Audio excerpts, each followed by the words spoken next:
first started playing Doom Eternal, I was determined to find any information that would allow me to get better. Though with most new games, it takes time for those resources to come out of the woodwork. So instead, I turned to watching speedrunners play this on Ultra Nightmare, and they made this seem like a cakewalk. But I realized these players had put plenty of time into their craft to operate on such a high level. So I watched, learned some things, and tested ideas of my own, but it really just boiled down to practice.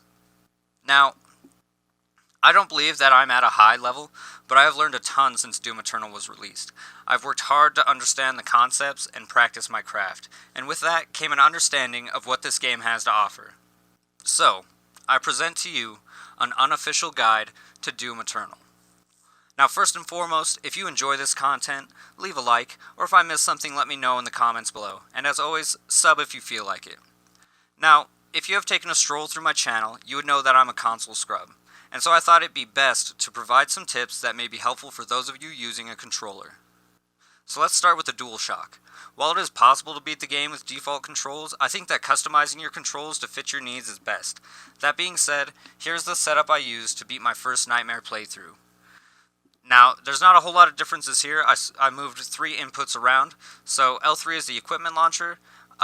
This is just here so I can have jump on L1, but I also learned the value of using my equipment more often, because with it on L3, I would accidentally press the equipment launch button and I would accidentally shoot stuff. Now, that can be frustrating, sure, but after a while, I was just realizing, oh, I'm doing more damage now because I'm dropping more grenades, or I'm surviving more situations because I'm accidentally dropping this ice bomb, just kind of stuff like that. This kind of just taught me the value there.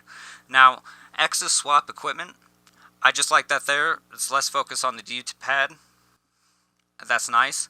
And L1 is jump. So the idea with this layout is that you can now jump and aim at the same time, and it takes less focus off the D-pad, which can cause issues in the heat of the moment.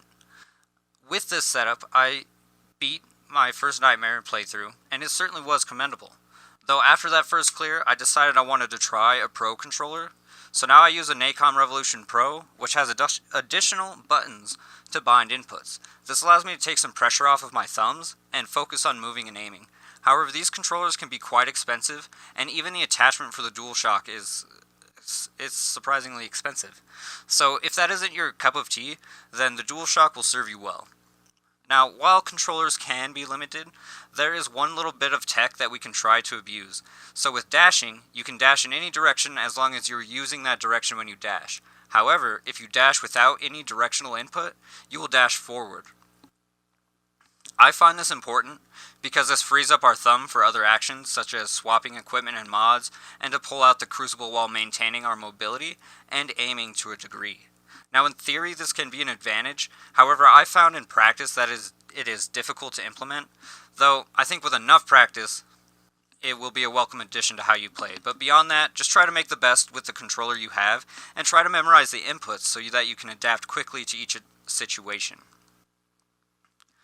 Now let's take a minute to discuss playstyle and what you can use to sculpt the Slayer to be one with your very being.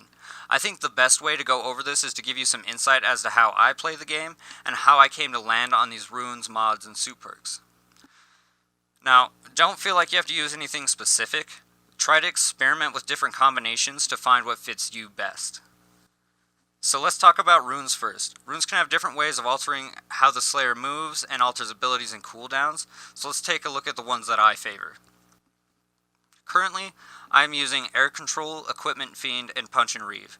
And that fits into my playstyle because I like increased mobility and I find aerial attacks to be effective, so I want maximum control in the air. Secondly, I rely heavily on my equipment and I need it for certain situations, so shortening the cooldown time allows me to get more use out of my equipment and greater value. Now, I must admit that I can be a bit reckless and tend to be in sticky situations, and for that, I use Punch and Reave. This will clear a group of fodder and provide additional health from the demons killed by the shockwave, and if I just so happen to flame belch them, I'll get some extra armor as well, so it's a good tool for the way I like to play the game.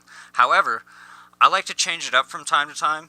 Maybe I want a speed boost after a glory kill, so I'll put on Blood Fueled, or this boss is frustrating me, so I use Saving Throw. There are so many options for you to alter your gameplay with just runes, so I suggest that you experiment with these quite often.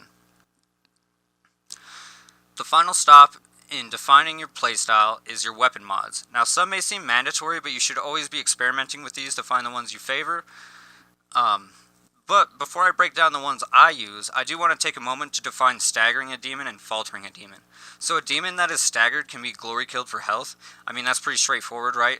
Doesn't need a whole lot of explanation. But a falter demon has their actions interrupted for a brief moment. And you might see this, if you haven't already, you might see this eventually, but it basically trips up the demon, and it doesn't necessarily stop them, but it kind of just interrupts them, which is important, right? So both have their place in combat, obviously, but this distinction should be made as your weapons and equipment will aid you in causing these things to happen. So let's get to the weapon mods that I use, right? First and foremost, I use the sticky bomb with the combat shotgun. It's my precision weapon of choice, and it pairs well with the ballista when I'm fighting revenants and mancubi. And it also instant staggers cacodemons, just in case I need an easy glory kill. For the heavy cannon, I use the micro missiles. It's great to pair with the flame belch, and I use it to mow down fodder, and I can use it to finish off some heavies. And it's an explosive, which I favor explosive weapons. I mean, who doesn't?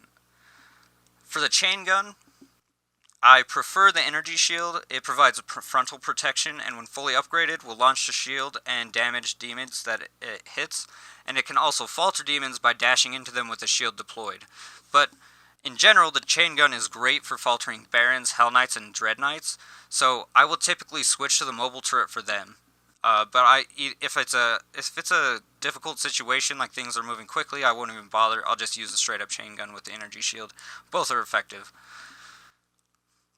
For the plasma rifle, I like the heat blast because it can falter demons when activated, and since it's an AoE attack, it pairs well with a flame belch. And you're gonna kind of see a little bit of a pattern here with how my weapon mods fit in here. I like things that pair with the flame belch because armor, and I heard this said from somebody else. I believe I heard it from Bite Me. Armor is the most transactive resource in the game.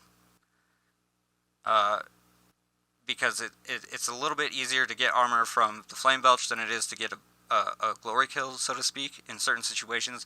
I mean, it doesn't always work out that way, but your armor is very transactive. You're going to be losing it a bunch. It's the first thing that goes when you take damage, and it's something that you can easily gain back, right? That's about the best way to say it, but you're going to notice the pattern between AoE attacks and the flame belch here. I just wanted to elaborate on that, I guess. For the arbalist, spoiler alert, I like the arbalist on the ballista. I just jacked that up, but that's okay. The arbalist is by far, I think, the best mod for the ballista, and I've got nothing against the destroyer blade. I think it's cool, but in intense situations that this game presents, the arbalist is just better. And the reason why is it's a one-shot kill on cacodemons, so if you don't need the glory kill, you can just use the arbalist. It's an occasional two-shot stagger on pain elementals, which is great, because, you know, those guys are a struggle. So, anyway, well, they're not so much a struggle, I'm just talking to talk, really, at this point. For the rocket launcher, moving on here, I like both mods because they both have their merits. Lock-on Burst has huge DPS and can one-shot most heavies, 2 for the rest with some exceptions, and the Remote Detonate can falter demons easily and is exceptional at clearing fodder. It's an AoE attack, so guess what? It works well with the Flame Belch, and also, nothing is more fun than just, like, watching things get shook by the shockwave on this thing, and blowing up a ton of enemies while you do it. It's great. I enjoy it, okay? I enjoy both. Now, you may have noticed that I didn't mention some, but in my gameplay, you can see me using a bunch. The above are just my defaults. I find that each mod has some merit and should be used, like the Microwave Beam can lock demons in a stunned animation, and Full Auto Shotty can give you ammo back when you kill a demon with it. And the Destroyer Blade can falter demons at full charge, albeit dangerous, and it has decent AoE damage, and I always pick the Precision Bolt at the beginning of the game because I like to have multiple precision tools early on. Though, once I get the Ballista, then we'll go hard with the Micro Missiles. Alright, we're going to talk about it, guys. The weapon wheel. You're going to have to get used to this thing. It's going to be your best friend. This game encourages using all of your weapons, and this is the console's tool for doing so. Excuse me. Getting a feel for how to choose a weapon and memorizing where they are on the wheel will greatly enhance the way you play the game. With enough practice, you can cycle through the alpha rotation easily, cherry pick the right tool for the job, or just hit the panic button for the BFG. And in all honesty, without key bindings, this is much slower, but as you play, try to use different weapons frequently to build your dexterity and quickness, and in doing so, you can master this tool. Now, if you watch a PC player like Bite Me, Dracu, or any of these nuts Ultra Nightmare speedrunners, you will certainly see this technique at its best. However, on console, we don't have the luxury of binding weapons to buttons, so we have to make do with the weapon swap button and the weapon wheel. Abusing weapon swapping, in a sense, allows you to bypass weapon reload cooldowns and allows you to maximize your DPS. Once you have access to some of the mobility suit perks, weapon swapping can be quick, though it's still not up to par of PC's quick swapping, so what I like to do is I choose two weapons I want to start the engagement off with, my personal favorite being the Super Shotgun and the Ballista, and after swapping between the two once or twice, I will then use the weapon wheel to select my next weapon, which varies on the situation. Weapon swapping also spreads out your ammo usage, which means that you get more value out of your chainsaws, and you will be able to pick up most, if not all, of the ammo drops from this action. And this makes you a much more efficient player, and not just using your precious chainsaw for some cells and shells. Now, don't worry if this process seems a bit tedious at first. In order to really get using the weapon wheel down, you have to memorize the weapon locations first. I suggest using the wheel to swap often, even out of combat, so you can work that muscle memory and build the dexterity to do it quickly. Now, combat is a fast-paced, no-holds-barred essential in this game, with no real room for error, especially on the higher difficulties. As you begin to traverse the world of Doom, you're going to be greeted with no mercy, so it is best to make good use of your tools. So for general combat, we're going to start with movement. This is like the bare necessity to survival in this game. If you stand still for too long, you're going to get swarmed by demons, and you're going to be eviscerated. So let's talk about some things you can do to help you with movement. Now, I have heard the phrase loop be thrown around a few times, so let's break that down. Now, don't think of looping in an arena as just running around the edge of the area the whole time. This does have its merits as it keeps you on the move, but do keep in mind that you have crazy mobility tools like the meat hook, the double jump, and the dash that make you wildly mobile. So you should be using that mobility to your advantage as you can cross an arena quickly and reach enemies faster, and so on and so forth. So for each arena, you should look for a route that takes you around the area in addition to giving you the advantage of seeing your enemies, and one that provides many alternative routes. Find an arena that you want to practice and discover your loop. Then look at all of the other ways you can maneuver around, and then load your checkpoint and give that some practice. A big part of successfully getting through an encounter is understanding the terrain that you have to work with. Other than that, you should expect fast-paced, nitro-fueled combat. Try to find your preferred weapon for the job, always utilize your equipment, and manage your resources. You have 3 tools that allow you to manage your 3 vital resources: Glory Kills for health, Chainsaw for ammo, and Flame Belch for armor. That's pretty self-explanatory, right? If you need health, you're going to go get a Glory Kill.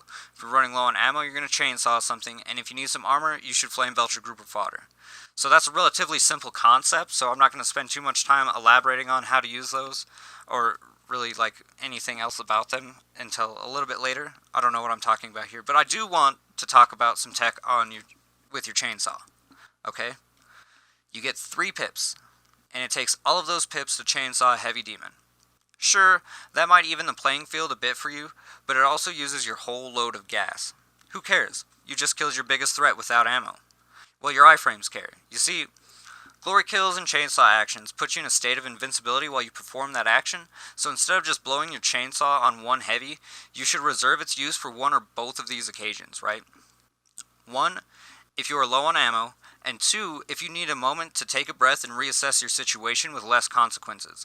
With those limitations, you will find that you should be mostly cutting down fodder so you can make the most out of your chainsaw uses and the iframes that you get out of them. So when do you implement these into your gameplay? Well, the answer is it's all situational, but here are some tips, right? Every time you see a group of huddled together fodder, you should flame belch them and drop a grenade. This 1 secures the kills, and 2 provides you with a ton of armor, far more than you would get from just single target flame belch. Now, glory kills refill your blood punch, so you should try to take them if you know you recently used your blood punch, or if you want to have it ready for your next encounter. Right, that's pretty straightforward. So let's get to your other resources, right? And we're going to start with the dash. So the dash is a very important mobility tool that allows you to dodge enemies or put some distance between you and them. It can even help you evade homing missiles from revenants and doom hunters. And while the cooldown for this is relatively short, even without the perk that reduces it, you still need to keep this in mind should you need a quick exit out of sticky situations. The Blood Punch is your super-powered melee weapon that recharges when you perform glory kills, and eventually you'll be able to use excess armor and health to replenish the Blood Punch as well. So I use this pretty liberally, but I do make a point to have a charge handy if I know I have to face a Cyber Macubus. It is also great at clearing enemies in your way and can sometimes falter demons, and the recharge rate on this prohibits you from leaning on it too much, at least in the early game, but it also encourages you to seek out glory kills to keep it at the ready. Once you have all of the suit perks for grenades, you will have 2 grenades to launch. They have a concussive blast that falters demons, and demons killed by that grenade drop scatter bombs for additional damage. So with all that being said, grenades are probably one of the most useful equipment items that you have, because they pack a punch and can falter demons once fully upgraded, and those are nice. Those are very nice. The ice bomb, once fully upgraded, will keep demons frozen for longer. Frozen enemies will drop health when they're damaged, and the cooldown is reduced, as well as them taking extra damage while frozen. So this is a great tool for fast-moving opponents, and works well once fully upgraded on fodder when you use a flame belch as well as a grenade. So you get a ton of health and a ton of armor out of just those 3 actions. It's a combo that I utilize quite often, and it's effective. Now, the Crucible, you get 3 charges with this sucker, and you can consider it a one-shot kill on demons. The ammo is scarce, so you can't rely on it much, so you should be thinking about using it on demons that you really don't want to waste ammo on or take the time to kill. Now, you didn't think we would go through this whole guide without mentioning the BFG, did you? Well, we're going to talk about it, but we're really not going to get into using it all that much. Now, they can be very important in combat, your super weapons in general, but the ammo is very scarce, so you need to use these things sparingly. I like to reserve the Crucible for high priority targets that take a lot of damage and take a while to kill, like Barons and Tyrants. Once I have the Crucible, those guys are cut down immediately. Now, for the BFG, I tend to not use it as often, to be honest, unless I absolutely need it, like a panic button moment, there are some levels where I would like to start an engagement off by clearing the arena so that I can focus on the heavies or the super heavy demons there. So sometimes it's either I'm planning to use it or if I'm in a very desperate situation. That's kind of how I break it down. So you should be checking your resources often, in between engagements and while looping the arena. The combat is fast-paced, sure, but that doesn't mean you need to rush things. You should be taking each arena one engagement at a time. You need to be able to adapt to situations and plan your next move. So plan your engagements, work your way around the arena, only stopping to check enemy positions for a brief moment before you move in for a kill. I like to plan according to what resources I have available. If I took some damage killing a Baron, my next move should be to get a glory kill and find some armor. Maybe that Tyrant left me with low ammo, so I need to go chainsaw something. I've returned to my loop, I assess my situation and my next move, and in these short stints of sanity, I'm checking my resources, looking for isolated enemies, and deciding how I want to engage with them. While I find that you should be deliberate and punctual with each engagement, don't be afraid to adapt if things go south. This is where things get difficult because it requires you to be on your toes and make quick decisions. I'm by no means saying you need a plans B through Z, but do plan an escape route at the least. So watch your dashes, and be aware of your environment because a jump pad or a monkey bar can aid you in your escape and prolong your life. So we went over the tools and some tips about combat. Let's talk about putting these things into action. So, essentially, putting these things together creates what's called the combat loop. This may sound confusing, but let's think of it more of as a resource management system. Making sure to check your resources should give you an idea of how to approach your next engagement. Now, we can spend all day going over different scenarios in combat, but let's simplify this. Your resources dictate your next engagement in an arena. Do you need health and armor? Find some fodder and make it happen. Maybe securing a couple of glory kills will refill your blood punch, so you can seek out isolated targets for that and get some health while you're at it. When it comes to taking on heavies, try to think about what you want to have for that engagement. Maybe it's a cyber mancubus and you need your ice bomb and blood punch, or maybe that heavy is surrounded by fodder, so you want to make sure you have your flame belch ready and your grenades so that you can properly engage in that without taking a lot of damage and gaining some armor out of the deal. Again, though, engagements are situational and require you to require you to think on your toes. But if you put your resources as a priority, your survivability will increase and you can find more opportunities to clear the heavy demons in the arena. Essentially, each engagement needs to be thoroughly thought out and prepared for. Now, I know this sounds like a lot to do, but this really starts to become second nature in this video game. The more you play, the more you start to recognize enemy patterns and what weapons you would prefer to use, I should say, for those situations. You will notice that you don't die as often, which ultimately cements your confidence with the game, and it allows you to continue improving on your playstyle. A confident player can very easily become a skilled player. Now, I'm sure there's still much to learn about this game, and the only way to do that is to play it. So get out there, pump out those reps, and put good habits to use. Oh my god. So, that's all I have for this video. I hope you guys don't mind my stuttering stuff here. I usually don't use a script. Usually I kind of wing it or I have some notes, but with this being an information-heavy video, I had to write a script and I had to try to stick to it so that I didn't forget anything. So I apologize if this was just kind of rough, but that's just how it goes. Either way, let me know if you found this helpful, or let me know if I missed something in the comments down below me. But as always, spread the love, and we'll see you next time. Peace.